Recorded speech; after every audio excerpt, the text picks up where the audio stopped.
This is video tutorial number 2. So in this So in this tutorial, we're in Revit we are in Revit 2020. I'm going to show you how to insert insert a door and then edit some of its properties if you need to. So we're under the architecture tab. So we're going to So we're going to go up and we're going to click on our door. And that's going to pull up a bunch of doors. If we click this drop down, you can import more doors. So for now, let's put in a 30 inch by 80 inch door. So when you hover, unless you're on a wall, it won't show the door. It's going to insert the door. So we can toggle between which side we want the door to swing. Then if we don't want it to swing that way, say we're over in this corner. We don't want it to swing away from the corner. If you tap the space bar, it will change which way the door will swing. So let's put this right here in the middle of our door. So you've got our dimension string, so we're centered.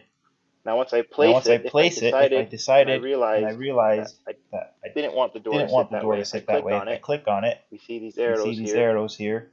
And with these arrows, we can change the way the door swings, and which side of the door it swings on. And this is helpful in placing doors fast and you get messed up.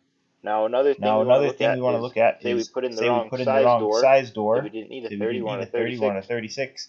If we select the door, and then we can change how wide it is after it's been selected by changing what kind of door it is. And that'll change the size. The size. That is how you place and can move your door.